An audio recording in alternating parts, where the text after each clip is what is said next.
15세기 말 유럽은 르네상스와 대항해 시대를 맞아 학문과 예술의 변혁을 경험했어요. 콜럼버스 미 대륙 발견과 마르틴 루터의 종교개혁의 대안으로 1534년 예수회가 조직됐어요.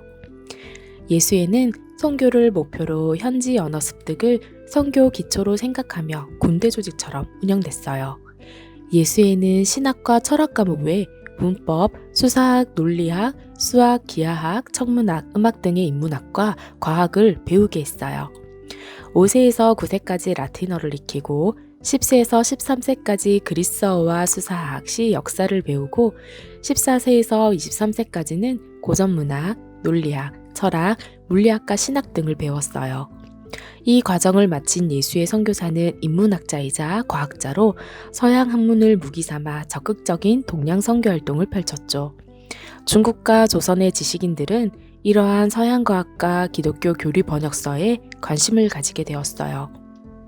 당시 선교사들은 현지의 사회 문화와 상관없이 기독교 교리를 고수해야 한다, 그대로 전해야 한다는 의견과 현지 언어를 파악해 사회 문화 전통을 충분히 수용해야 한다는 토착화로 구분한 논쟁이 있었어요.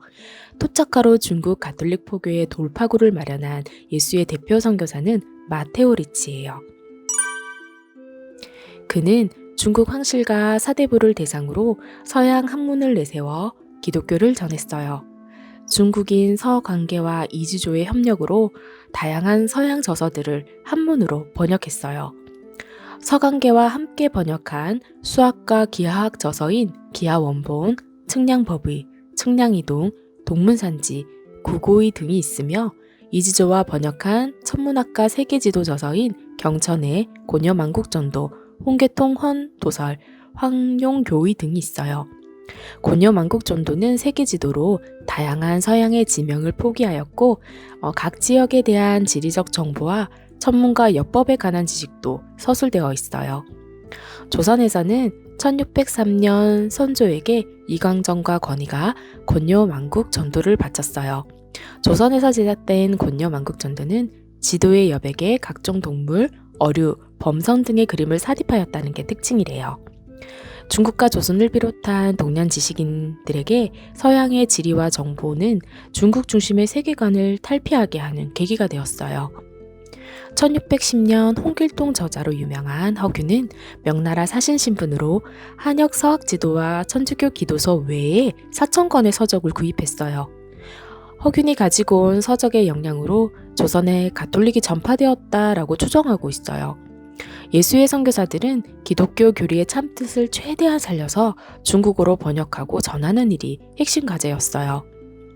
이탈리아인이자 예수의 신부 마테오 리치는 가톨릭 교리와 함께 할 수 없는 불교는 배척했지만 동양 문화에 깊이 뿌리 내린 유불선 관련 용어를 차용해서 기독교 용어로 정립하였어요. 덕분에 중국에서는 선교 활동을 활발히 하였죠. 1549년 프란체스코 선교사 하비에르가 일본에서 하나님을 우주의 진리 그 자체를 가리키는 불교 용어인 대일열애로 번역하였는데 일본인들은 하나님과 대일열애의 구분을 어려워하면서 혼란스러워했어요. 이것은 기독교 용어를 일본어로 번역하는 과정의 실수로 평가했고 하비에르는 중국 선교에 나서는 예수의 신부들에게 중국어 선행학습을 강조하였어요. 1593년 12월 27일 임진왜란 때 일본의 포로로 끌려간 조선인들이 예수회에 기이하였고 일본에서 세례를 받은 최초의 조선인 가톨릭 신자들이 있대요. 1622년 일본에서 예수의 조선 신도들이 순교당한 것으로 전해지고 있어요. 마테오 리치의 뒤를 이어 중국에서 활동한 요한 애덤 샬과 선교사들은 중국의 천문 관측 도구를 전하면서 일식과 월식을 예측하여 중국 천문학에 발전하는 데 큰 도움을 줬어요. 하지만 명나라 정부는 폐쇄적이고 배타적이었는데 서학은 그대로 수용했지만 서교에 대해서는 수용하지 않았어요. 1616년에 기독교 교리는 민심을 어지럽히니 금지해야 한다는 상소문으로 선교가 금지되고 선교사들은 마카오로 추방당하였어요. 하지만 서광계의 노력으로 선교사들은 베이징으로 돌아와 소총과 대포 제작을 담당했고 1643년에는 애덤샬이 의종의 명을 받아 순정 역사를 편찬하는 데 참가했어요.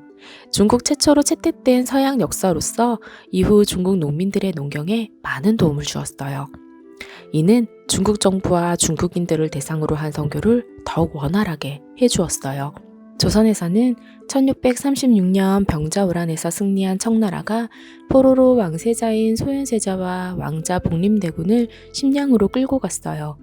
청이 중국 본토의 수도를 북경으로 옮기면서 소현세자는 예수의 선교사 아담샬과 교제하게 되었어요. 1645년 소현세자는 조선으로 귀국하기 전 아담샬에게 선물을 보냈고 아담샬은 답례로 천문역산에 관한 서적, 과학기물, 가톨릭 서적과 구세주상을 주었어요. 하지만 소현세자는 가톨릭 서적과 구세주상은 돌려보내면서 대신 선교사를 요청하였죠. 소현세자 이란 가톨릭 교인도 함께 갔지만 소현세자 귀국 70일 만에 사망하면서 중국인 환관과 촌주교인도 본국으로 보내졌어요. 이러한 영향으로 조선 선교는 무산되었죠. 마테오 리치가 사망한 후 도미니크해와 프란치스코해 선교사들은 예수의 선교사들의 토착화 선교를 반대하며 현지의 전통과 관습 그리고 제사 문제에 관한 전례 논쟁이 시작됐어요.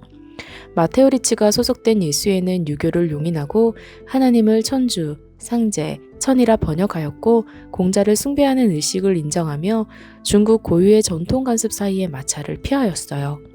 하지만 도미니크회와 프란치스코회는 예수의 선교 방침에 반대하였고 1645년 도미니크회는 중국의 전통 전례인 제천과 석전제, 숭조를 우상숭배로 규정했어요. 청나라 4대 황제의 성조 강희제는 유학을 확고하게 유지하면서 서학은 받아들였지만 서교는 구분하였어요.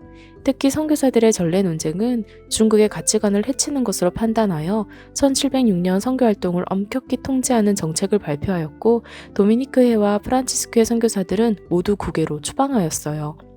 100년 가까이 이어진 전례 논쟁으로 1773년 클레멘스 14세가 예수회의 해산을 결정하면서 190년의 예수의 중국 선교는 수포로 돌아갔죠.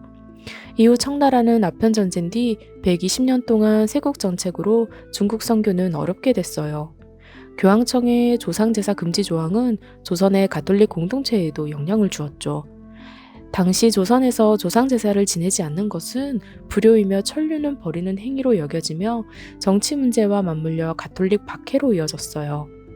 조선 가톨릭에 관한 내용은 다음 영상에서 다룰게요.